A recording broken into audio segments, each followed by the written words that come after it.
Bom, eu já coloquei aqui para gravar, então eu vou compartilhar uma tela com você aí.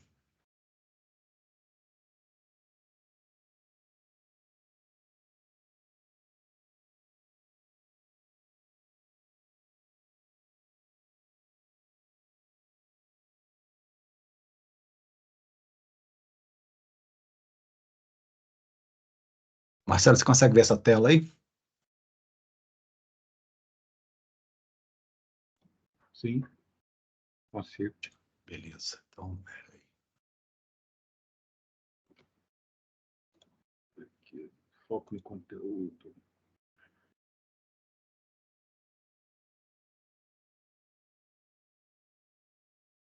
Só fazer mais uma alteração aqui.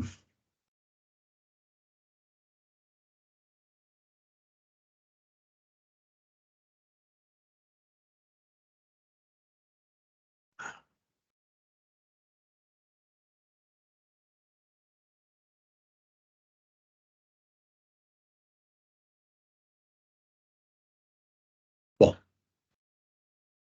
são 3 e 1, né? Vamos prestigiar você que está aqui, né, Marcelo? Então, peraí um minutinho. Vou subir um pouco aqui.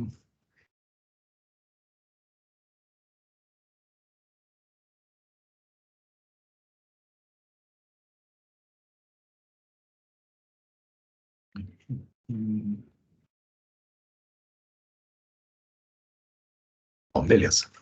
Seguinte, o que nós vamos ver aqui hoje? Vou me apresentar daqui a pouco, vou passar algumas informações aqui que são úteis, na realidade são dicas, né? Que se você seguir, vão conseguir fazer uma excelente disciplina. E depois eu vou passar para vocês aqui alguns conceitos que eu julgo que seriam fundamentais para esse pontapé inicial aqui da disciplina de administração da produção. Então, lembrando que nós vamos iniciar aqui a aula 1, online, né, da administração da produção. E aí, Marcelo, à medida que você for tendo qualquer dúvida, quiser fazer qualquer observação, você pode me interferir, pode me interromper, tá bom? Não precisa nem de levantar a mão, pode me interromper. Tranquilo? Então é o seguinte, vamos lá. E aqui só para ficar para efeito de orientação, como vai ficar gravado lá e aqui, não sei quantos que vão entrar aqui ou se vão entrar, mas seguindo a orientação da direção da universidade, a gente deve começar as aulas pontualmente, independente se tem muitos ou poucos alunos logados. Então, estamos começando aqui até com 3 minutinhos aqui de tolerância. Bom, deixa eu me apresentar aqui. Meu nome, então, é Vinícius Castilho Vargas. Minha formação também em gestão foi em administração.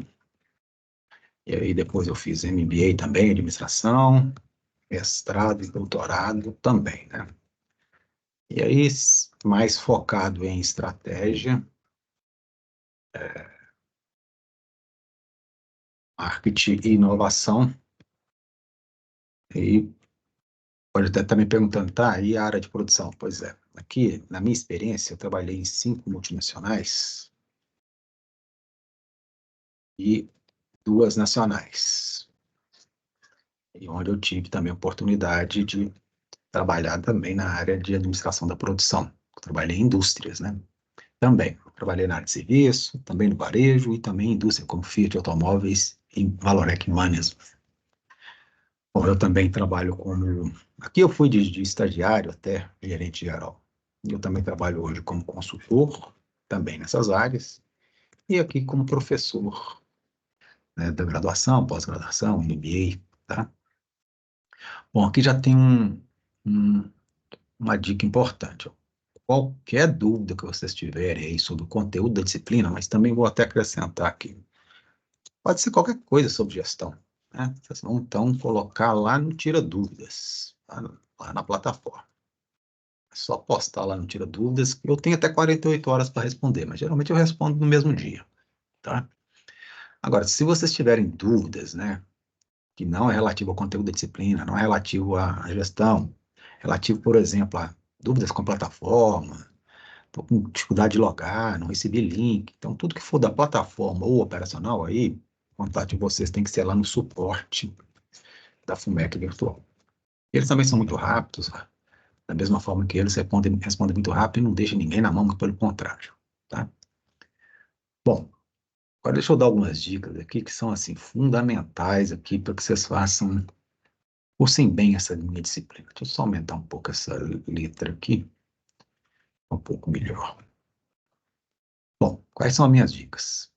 Primeira, é sobre as atividades avaliativas, todas valem pontos, se eu não me engano, são 5 nessa disciplina aqui. Então, aqui você vão ter 4 atividades objetivas e uma discursiva. Qual que é a primeira dica? Está aqui em amarelo. Não tem que ficar muito atento aos prazos. Por quê? As atividades abrem para vocês começarem a fazer, por exemplo, a 1 e a 2, elas já foram abertas na segunda-feira, dia 4. E elas têm um prazo para vocês fazerem. Passou aquele prazo limite ali, é um software que controla, gerencia esses prazos aqui. Passou daquele tempo ali, fecha e vocês não conseguem mais postar.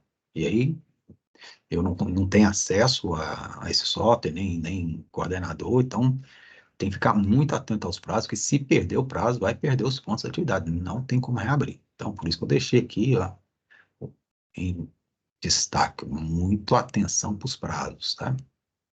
Outra dica importante, como dica 2 aqui, inclusive, ó. Dica 2 é sobre atividade discursiva. É uma só, mas qual que é o problema com ela? Eu vou dar um exemplo aqui do que aconteceu no semestre passado. O colega de vocês aí, ele não teve ponto suficiente para ser aprovado e pediu que eu fizesse uma revisão para ele da prova, da avaliação final, que vale 60 pontos. A avaliação final, né, só a título de informação, elas são 12 questões, todas objetivas, né? Então não tem muito o que rever. Bom, eu pensei, deixa eu dar uma olhada lá na questão discursiva dele, que talvez eu possa ter deixado de considerar alguma coisa e aí eu consiga fazer algum ajuste para cima na nota dele. Para minha surpresa, ele deixou em branco. Então, pelo amor de Deus, não deixe em branco em nenhuma hipótese.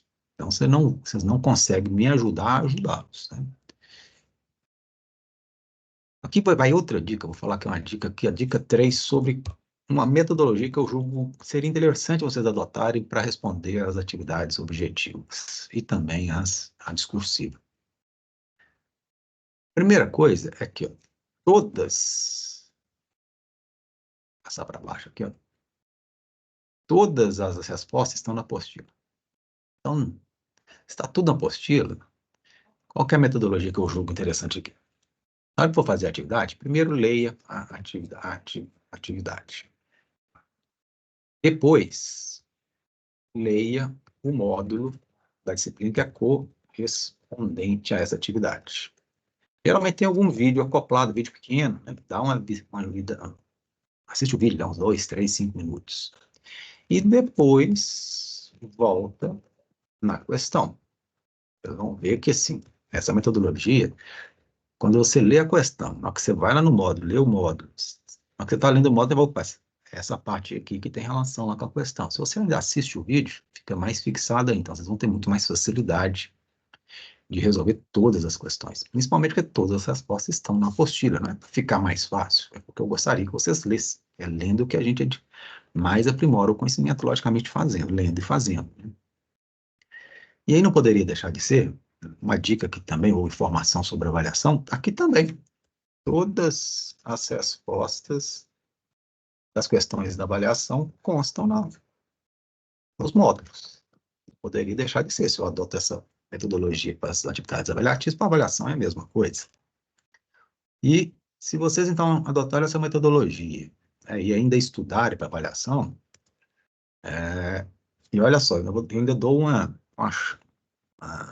mão aqui, que assim, mais ou menos uma semana antes da avaliação, eu posto os principais tópicos, né, os assuntos que vocês devem focar os estudos. Então, se fez todas as atividades, né, lendo os módulos, viu os vídeos, assistiu às aulas e ainda estudou esses tópicos aqui principais, vocês não vão ter nenhum problema para fazer a avaliação.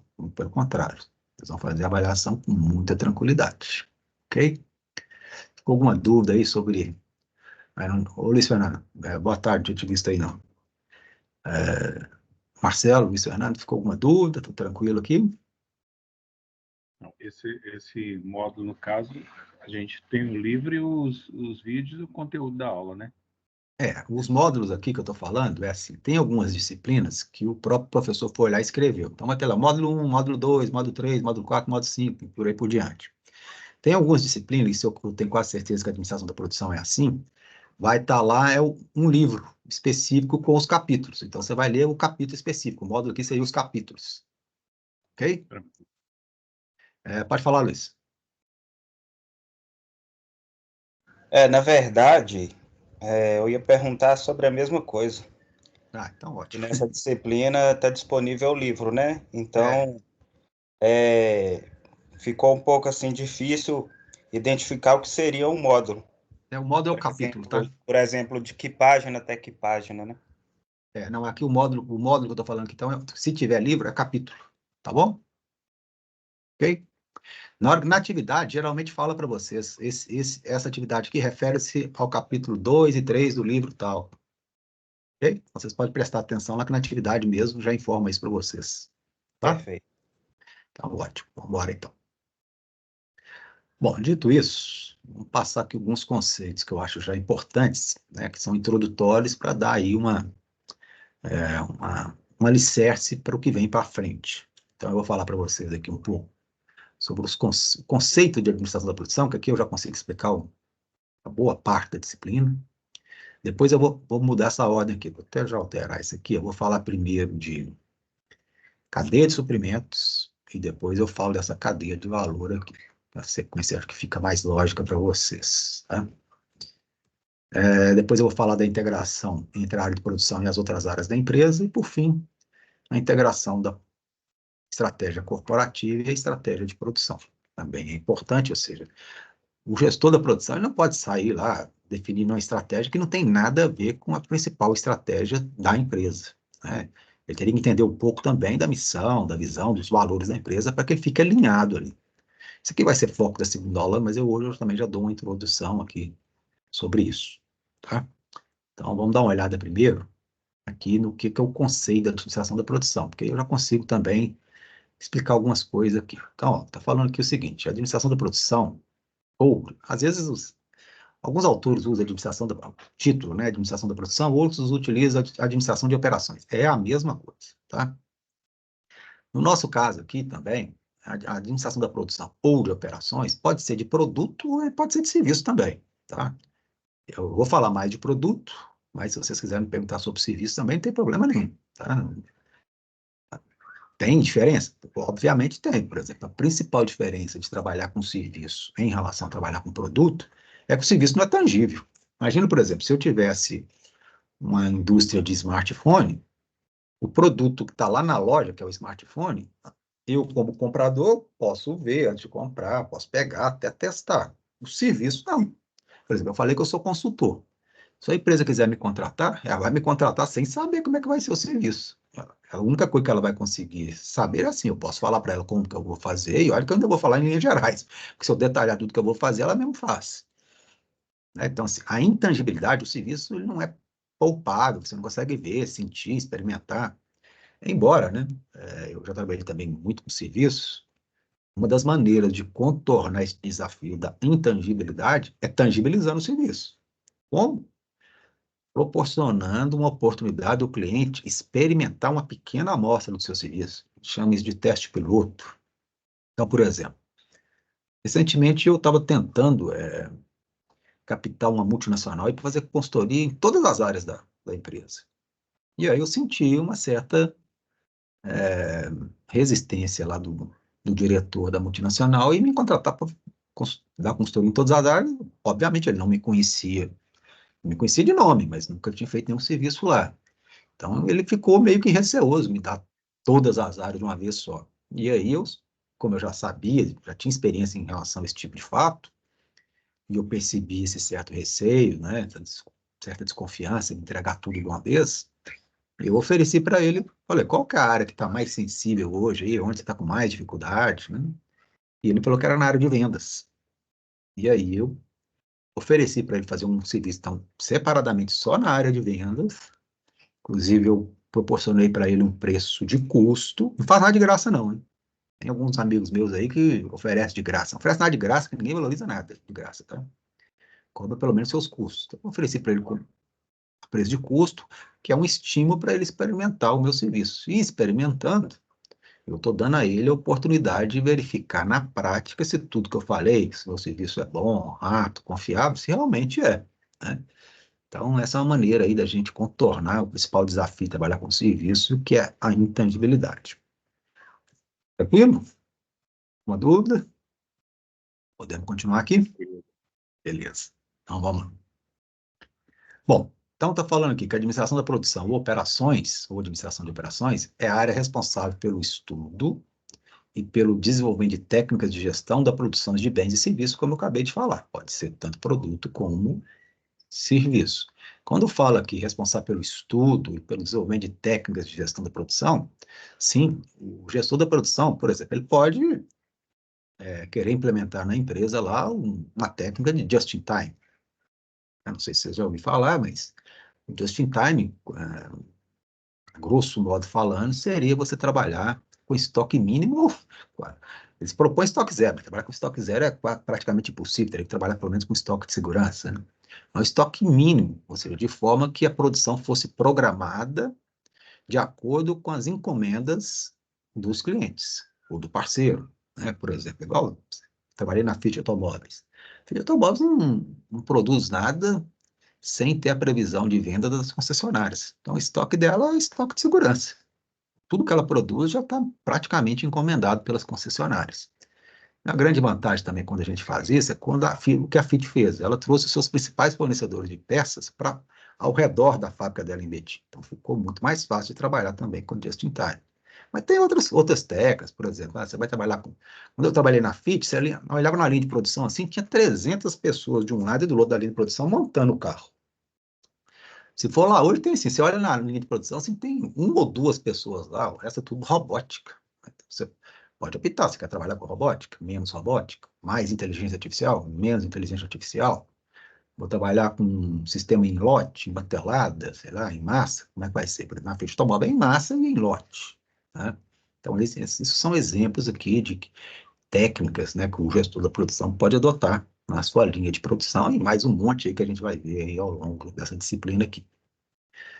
A título aqui de apenas para dar uma sustentação maior, o Slack talvez seja aí o autor dessa área, mundialmente conhecido, talvez seja o mais renomado deles. Por isso que eu trouxe um conceito. O que ele acha que é a administração da produção? Ele fala que a produção é a função central das organizações, já que é ela que vai se incumbir de alcançar o objetivo principal da empresa, ou seja, é a sua razão de existir. Sem produto, não existe nada. Tá? Então, aqui é só uma atitude de sustentar melhor aí um conceito de produção na visão aqui do Slack. Bom, dito isso, vamos dar uma olhada aqui nesses dois conceitos aqui. Primeiro, sobre a cadeia de suprimentos e depois eu falo sobre a cadeia de valor. Então, um pouco sobre a cadeia de suprimentos primeiro. Então, sempre eu vou deixando uma pequena colinha aqui, porque assim, uma coisa é eu falar, outra coisa é você ver. E se você for mais auditivo, você capta o que estou falando. Mas se vocês forem mais visuais, o visual aprende mais vendo. Então, você vai ter sempre, eu vou falar, mas se tem um textinho aqui, então eu deixo o textinho e explico o textinho, que eu consigo atender tantas pessoas que são mais visuais como as mais auditivas. E geralmente eu coloco imagem também. Porque, geralmente, quando você lê um determinado assunto e tem uma imagem ao lado relacionada, você memoriza melhor, tá? Então, a metodologia vai ser sempre assim. Então, aqui falando sobre cadeia de suprimentos, o que é isso? Ó? Deixei aqui um conceito para vocês. Ó. A cadeia de suprimento consiste em um conjunto de atividades funcionais que se repete diversas vezes ao longo do processo, e daqui a pouco eu explico isso melhor, pelo qual matérias-primas são transformadas em produtos, pode ser matéria-prima ou componentes, né? Transformados em produtos acabados, que têm valor agregado para o consumidor. Bom, você deve estar se perguntando aí, ou já deve ter percebido, concluído, quando fala aqui, ó, são atividades funcionais que se repetem diversas vezes ao longo do processo? Sim. Quem são os componentes? Aqui eu tenho, resumidamente, uma cadeia de suprimentos. Tem aqui a empresa, né, representada pela produção, tem um fornecedor aqui de insumos ou de componentes, tem a distribuição, que pode ser da própria empresa ou ela pode terceirizar, e tem o cliente. Então, aqui tem uma cadeia de suprimentos simplificada. Então, quando fala que são atividades funcionais que se repetem diversas vezes ao longo do processo, sim, várias vezes o fornecedor vai fornecer os seus insumos ou componentes para a produção, várias vezes vai produzir, de acordo, logicamente, com os pedidos e demandas do cliente, então vai ter várias distribuições. Isso aqui é um ciclo permanente. É lógico que esse ciclo vai ser maior ou menor, dependendo da competitividade da empresa. Se a empresa tem bons parceiros e consegue fidelizar os clientes, esse ciclo aqui é muito, toda hora está girando. Mas quanto mais a empresa tiver dificuldade de ter parceiro estratégico como fornecedores e distribuidores, e não conseguir ter pelo menos uma baixa taxa de fidelização, esse processo aqui ele tem menos repetições, né? Tá? Bom, e aí, como eu acabei de falar, quem participa, eu expliquei aqui uma cadeia de suprimentos resumida, né? E está escrito aqui, ó, essas atividades são desempenhadas por diferentes agentes. Então, eu falo, mas eu também escrevo aqui, tá? Fornecedores de matéria-primas, fábrica, ponto de distribuição e de vendas. Tá bom? Então, aqui tem uma cadeia de suprimentos de forma resumida. Mas, assim, não tem como, ou dificilmente, esses 4 aqui não participam. Tá? Pode haver outros aqui, né? Por exemplo, o cliente aqui esse cliente aqui pode ser o cliente final, mas ele pode ser, por exemplo, tem um distribuidor aqui, e aqui pode ainda ter, sei lá, um atacadista, ou tem um atacadista aqui antes, tem um distribuidor e depois o cliente final, pode ter um varejista aqui no meio, pode ter ainda um representante comercial aqui no meio. Então, assim, isso aqui pode crescer os componentes aqui dessa cadeia de suprimentos. Também você já deve ter percebido que quanto maior a sinergia entre esses componentes aqui da cadeia, mais forte é a empresa. Então, quanto mais, por exemplo, a empresa tratar o fornecedor como parceiro estratégico, e o fornecedor tratar a empresa como parceiro estratégico, da mesma forma, empresa com distribuidor, distribuidor com produção, empresa com cliente, cliente com uma empresa, quanto mais esses laços forem estratégicos, fortes, mais competitivo fica toda a cadeia. E, obviamente, cada um deles. Agora, se a empresa, por exemplo, trabalha com uma postura mais competitiva perante o fornecedor, por exemplo, a gente diz uma postura competitiva, é uma postura ganha-perde.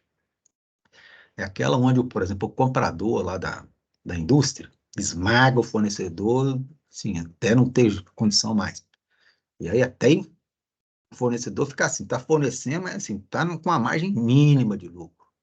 Bom, o fornecedor vai começar a pensar 2 vezes se essa é um bom parceiro para ele continuar, né? Da mesma forma, se esmaga o cliente, ou se o cliente esmaga a empresa, se o distribuidor esmaga a empresa, ou a empresa esmaga o distribuidor, você vai enfraquecer o parceiro. Se você enfraquecer o parceiro, enfraqueceu a cadeia. Enfraqueceu a cadeia, enfraqueceu você mesmo.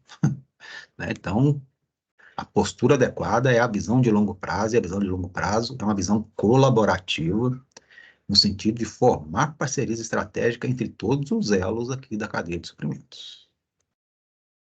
Ficou claro aí? Luiz, Marcelo, tudo bem? Viu? Tranquilo. Ótimo. Tranquilo. Vamos embora, então. Vamos passando aqui. Bom, vamos falar um pouquinho de cada um desses componentes, ou pelo menos dos principais aqui, que tem algumas situações que eu acho que é importante eu parar um pouco. Vamos falar do fornecedor primeiro. Como eu falei, ele tem um papel fundamental aqui. Por quê? Porque ele é um parceiro estratégico da empresa, como eu disse. Como ele é um parceiro estratégico da empresa, assim como o cliente, assim como os funcionários também, tá? Uma das coisas que a gente tem mais que preocupar lá, quando a gente é o gestor da produção, é em qualificar os fornecedores antes de cadastrá-los. Não pode ser qualquer fornecedor, porque senão ele vai enfraquecer a cadeia. Então, esse processo de qualificação de fornecedor aqui é um processo complexo e demanda tempo. Dependendo aí do tamanho do fornecedor, de quantos itens que ele vai fornecer, pode demandar aí uns 4, 5 meses para fazer isso aqui, porque a gente passa por uma série de etapas. Eu vou até escrever essas etapas aqui, ó. Etapa 1. O fornecedor se apresenta, ou seja, ele marca um dia, uma reunião, para ele ir lá se apresentar, falar quais são os produtos que ele tem expertise para produzir e fornecer, quanto tempo ele consegue fazer, enfim, ele está lá, vai fazer uma apresentação. Se essa apresentação chamar a atenção lá da área de produção, do gestor da produção, estiver dentro lá das conveniências dele, qual vai ser a etapa 2 da qualificação? Você vai pedir nessa reunião referências, tanto comerciais, né, mas principalmente referências comerciais. O que são referências comerciais? São referências de empresas que ele já fornece. E precisam ser empresas do mesmo segmento que a sua, mais ou menos do mesmo porte, né? E você tem que checar essas referências. Não adianta nada você pegar lá, porque assim, pode ter. Então, você pede ele pelo menos umas 3 referências, tá? Bom, se você checou ok, tem uma terceira etapa aqui. Assim, pode ser que o fornecedor lá combinou com os parceiros dele lá para dar boas referências, mas ele não é lá aquilo tudo, com um amigo dele, alguma coisa assim. É uma terceira etapa, para você certificar realmente, é uma visita in loco lá na fábrica do fornecedor. Marca com ele, ó, quero ir te visitar. Porque in loco você vai poder ver se tudo que ele falou na apresentação e o que as referências dele falaram, se realmente você está vendo. De repente eles falaram, não, a fábrica lá é de último, os equipamentos são de última geração, tem robótica lá, tem baseado em inteligência artificial, é um top, então você vai poder verificar isso lá em loco se é assim mesmo, né? Ou se eles aumentaram. Bom, acabou? Não, não acabou. Tem uma última etapa aqui. Essa última etapa é um teste que a gente faz, teste de amostra. O que é esse teste de amostra? Você vai fazer pequenas compras com ele para testar se os produtos chegam dentro da especificação técnica. Por exemplo, se você fornecedor errar uma especificação técnica de uma peça importante, para uma linha de produção, ou pode quebrar uma máquina importante da produção. Então, ver se ele atende. Às vezes, por exemplo, eu fui comparador internacional na Valurec. E também depois trabalhei, e aí eu trabalhava junto com o pessoal da produção o tempo inteiro. Chegava às vezes uma especificação, uma peça lá, 3 páginas de especificação técnica. Se o fornecedor erra em uma daquelas ali, às vezes a peça até encaixa lá na produção. Mas daí a pouco começa a dar problema. E aí pode acontecer isso que eu falei, pode acontecer um problema menos grave, que ali parou a produção porque não encaixou, você acaba percebendo o que aconteceu, que a peça não está totalmente dentro da especificação técnica, pede para trocar, não teve grandes prejuízos, mas parou a produção. Parar a produção de uma empresa é um trem assim, de outro mundo. E pode ser coisa mais grave, como eu disse, pode quebrar uma máquina importante. E aí uma máquina que não tem, possivelmente uma máquina grande, não tem estoque. E se for uma máquina grande, a reposição dela, mesmo que você tenha fornecedores muito bons, às vezes demora. Já imaginou? Parar uma produção toda durante aí 5, 6, 7 dias?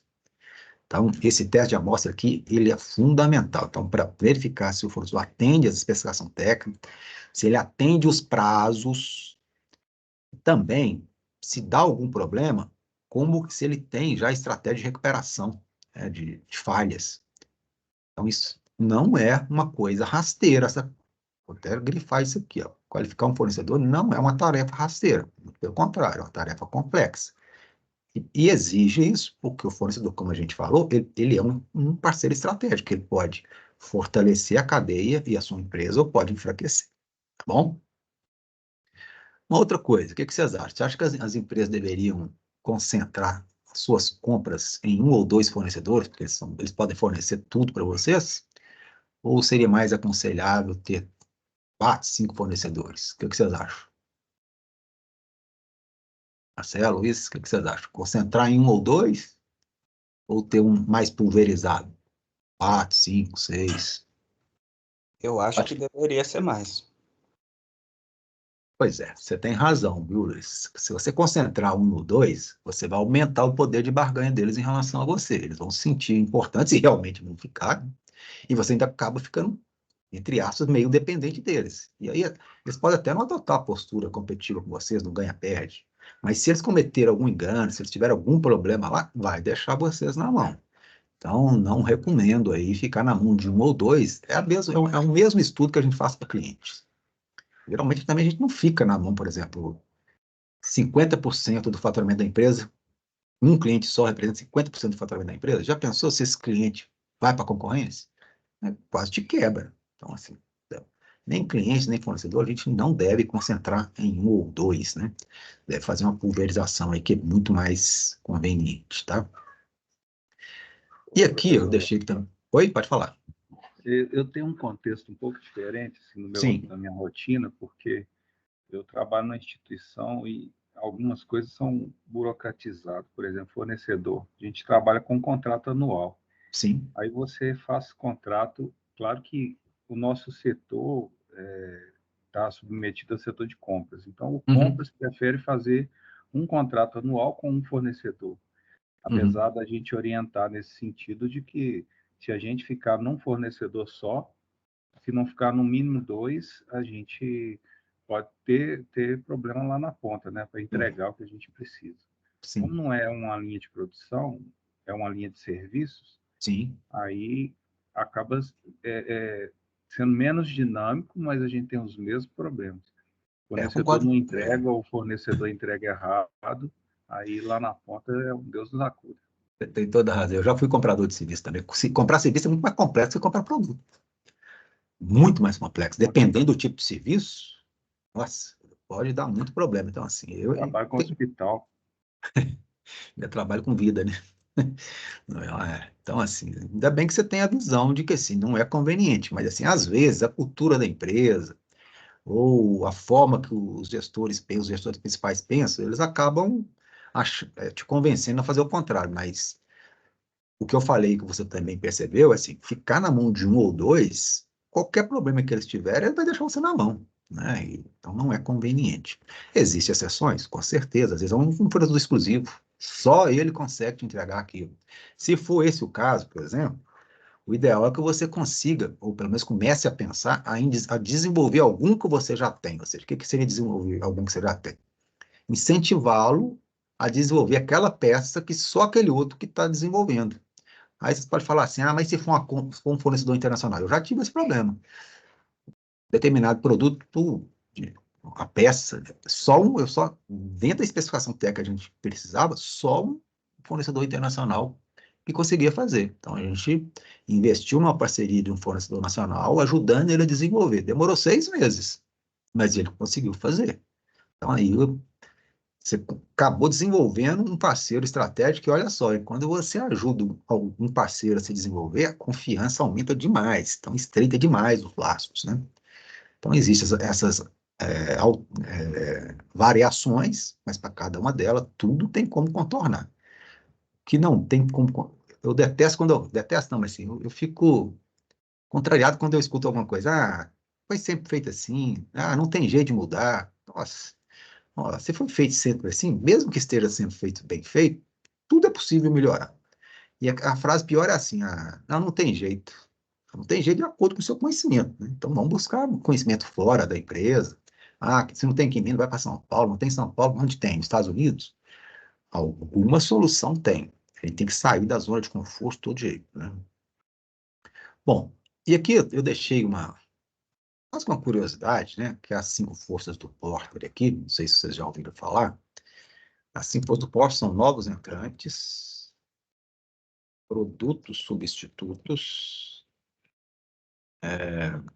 clientes, correntes e fornecedores.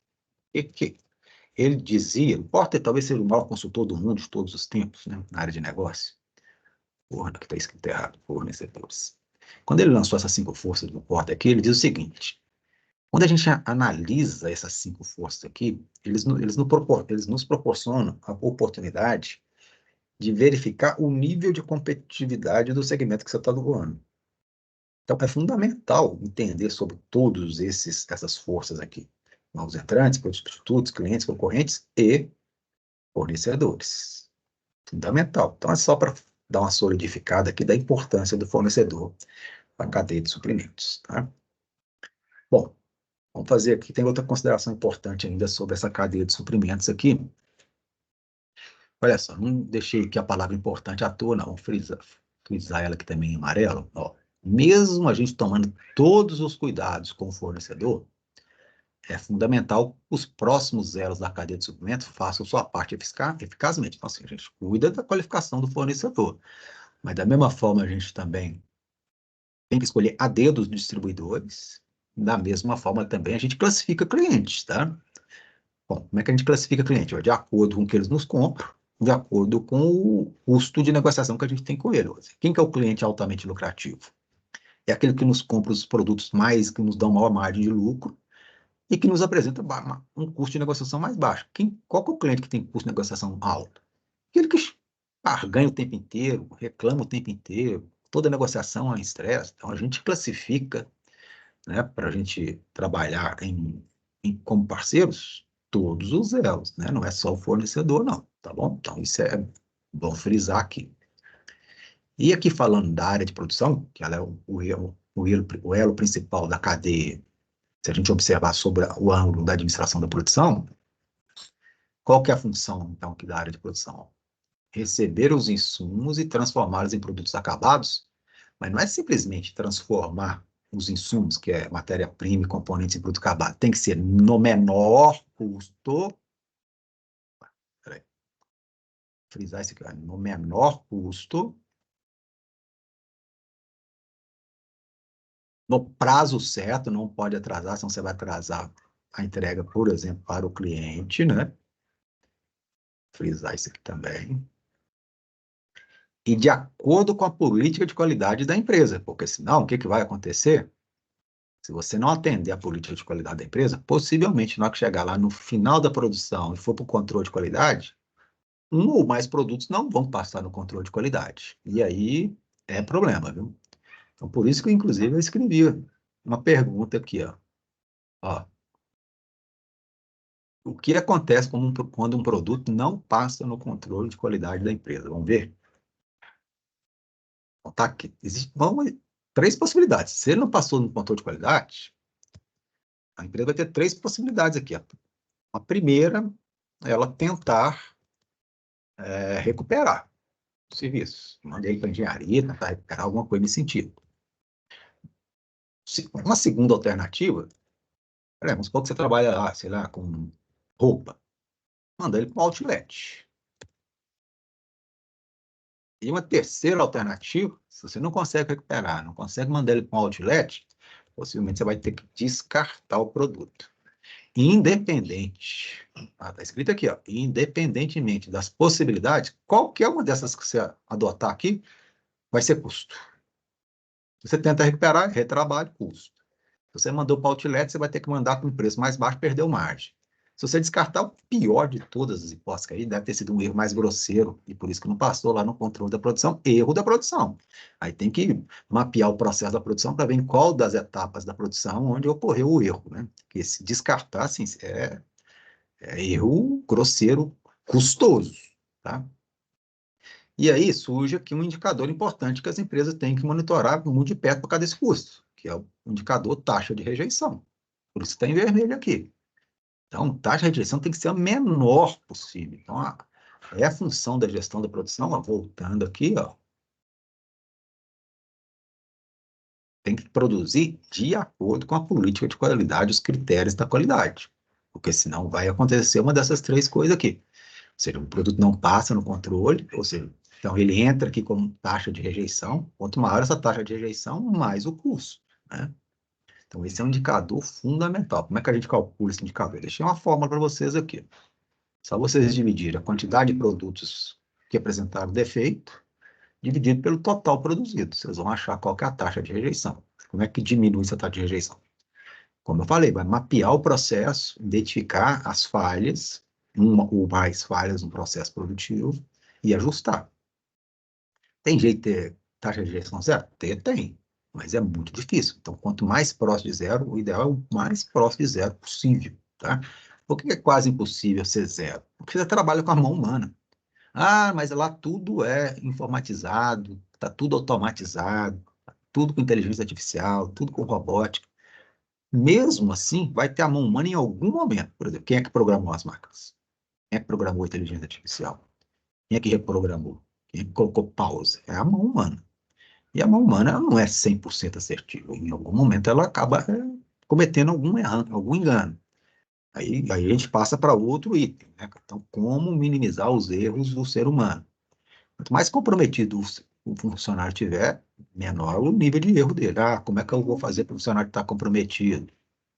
Tratando ele bem, lembra que ele também é um parceiro estratégico da empresa, mas também maquinário. Às vezes o seu maquinário é mais antigo, está obsoleto, às vezes o processo de produção ele é antigo, vai ter que mudar o processo, enfim. É mapeando o processo constantemente, capacitando as pessoas o tempo inteiro e atualizando as máquinas.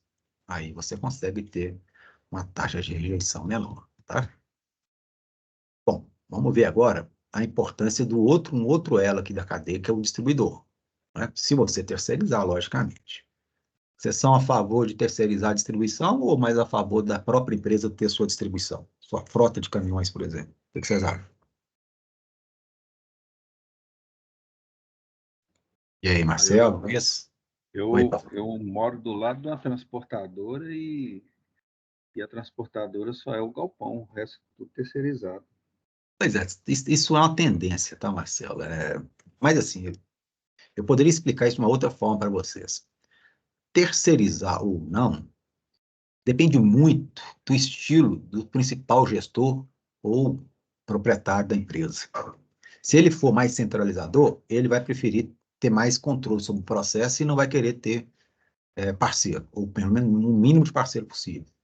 Se ele é menos centralizador, ele vai querer focar naquilo que ele é bom, que é a produção de bens, produtos, e vai terceirizar a maioria das outras coisas. Tem empresa, inclusive, que trabalha em rede. Ela foca só naquilo que ela é excelente. Por exemplo, a Nike. O que ela sempre foi excelente? Em estilo e design de roupa e tênis. O resto ela terceirizou tudo. Marketing, vendas, jurídico, produção, publicidade. Você usou tudo, RH, tudo. Então vai depender muito do estilo do gestor. Se ele é mais do gestor, empreendedor, proprietário. Se ele é mais centralizador ou menos centralizador.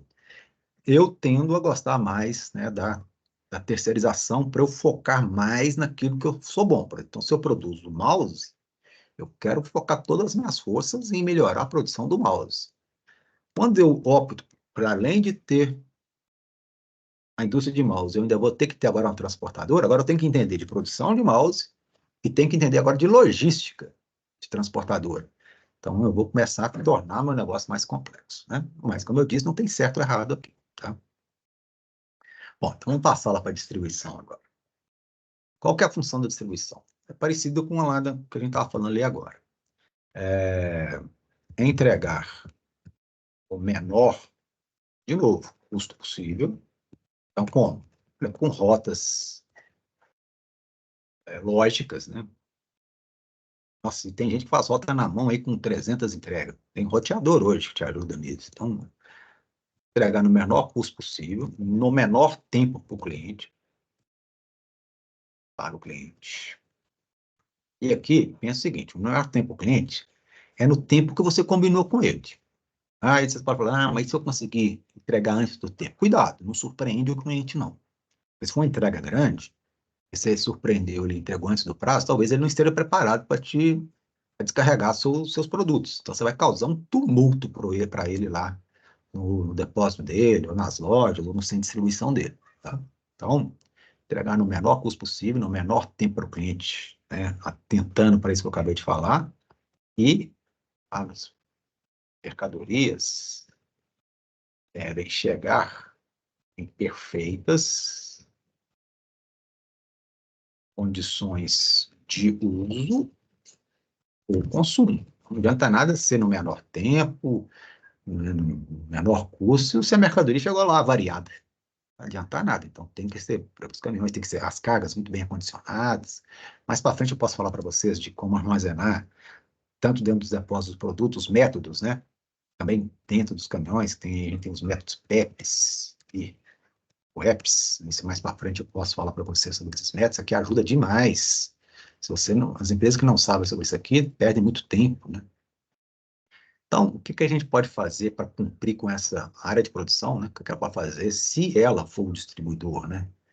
Para cumprir com essa função toda aqui ou melhorar. Da mesma forma como qualquer outro processo, se a função de distribuição é um processo, é o tempo inteiro analisando o processo em busca de melhoria. Ou seja, a melhoria tem que ser contínua o tempo todo, tá? E aí surge uma outra situação aqui, que eu escrevi aqui, ó. para que essa função seja cumprida, a área de vendas tem um papel fundamental. Vamos ver qual que seria aqui. Porque tudo inicia com a venda, né? Quando a área comercial acabou de receber um pedido do cliente, ou negociou um grande pedido com o cliente, um médio pedido com o cliente. Então, o start está ali, o início está ali. Então, o que, que não pode acontecer aqui? É a área de vendas atrasar o envio do pedido para a produção. Se atrasar, nossa. Mas aí, eu vou até falar antes aqui da produção. Porque o pedido, muitas vezes, é digitado no sistema. Então, se o vendedor, ou quem está na área comercial, digitou o pedido atrasado, já está perdendo tempo. Então, mas não é só o atraso do pedido. Muitas vezes também, que eu vou até colocar um mais aqui, digita errado. Ah, o que que digita errado? Sei lá, a quantidade pedida pelo cliente. Pronto. Ou o preço, estou errado. Aí vai chegar no cliente, ele vai falar, mas não foi essa quantidade que eu pedi, ou esse preço está errado. Muitas vezes vai ter que cancelar a nota. Na hora que você cancelou a nota, volta a nota fiscal com o produto, tudo para dentro da empresa. Olha, você não está atendendo a função da distribuição, nem em relação a menor tempo, nem a menor custo. Então, a área comercial, tudo inicia com ela, desde a previsão de vendas que ela fez, inclusive. Se ela fez uma previsão de vendas adequada, você vai trabalhar com estoque lá, X. Se a previsão de venda ficou errada, vai sobrar estoque ou faltar estoque. Se ela atrasa o envio do pedido por faturamento, que atrasa por consequência lá para a área de produção, pode acontecer esses problemas todos aqui. E se ela atrasa, ela atrasa a produção. Se atrasou a produção, vai atrasar a entrega para o cliente. Olha só o transtorno que pode ocasionar isso. Então, a área atrasar o envio dos pedidos para o departamento de produção, isso é tudo que não pode acontecer. Tá? Então, as duas áreas têm que trabalhar em sinergia. E é essa a conclusão que eu estou colocando aqui. Conclusão sobre os componentes da cadeia de suprimentos. Todos devem trabalhar em sinergia fina. Tá? Caso contrário, algum dos processos não são cumpridos e aí alguém vai ficar insatisfeito. Alguém insatisfeito, se for o cliente, por exemplo, pronto. Daqui a pouco ele está pensando não mais em comprar de você, comprar, né, do concorrente. Ok? Bom, e como é que é a integração aqui da área de produção e a cadeia de suprimentos? Então, agora que a gente já viu a função de cada um desses componentes aí da cadeia de suprimentos, vocês devem ter já entendido a importância dessa integração. Então, aqui é apenas estou enfatizando por tudo que eu já falei, né? Que a área de produção deve trabalhar em sintonia fina, não só com o fornecedor, mas com o distribuidor e com o cliente. E fazer com que, por exemplo, o seu distribuidor aqui, ele acaba sendo o seu primeiro cliente. E o que se for o cliente final aqui é um segundo cliente. Então, também, você deve ajudar o distribuidor a tratar bem o seu cliente final. Tá? Então, você como elo principal da cadeia aqui, você cuida do fornecedor e dos dois para o lado de lá também. Tá? Então, importantíssimo cuidar das relações.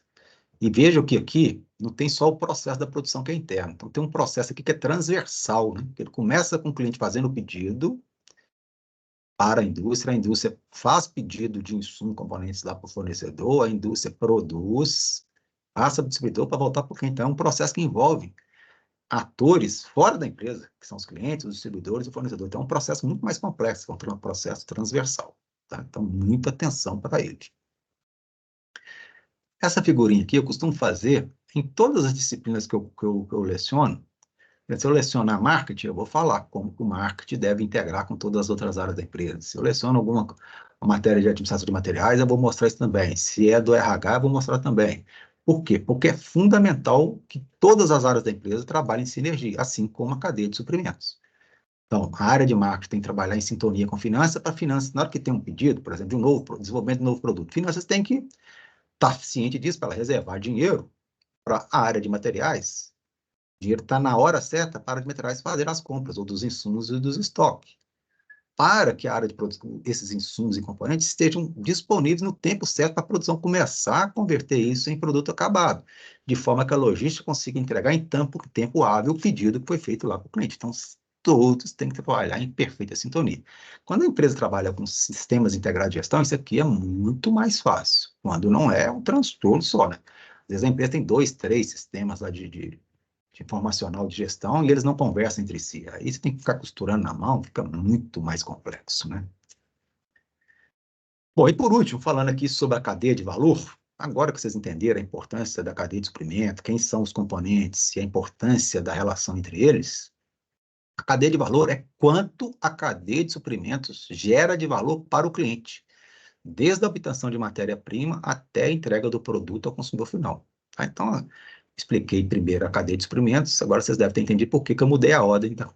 Depois falar da cadeia de valor.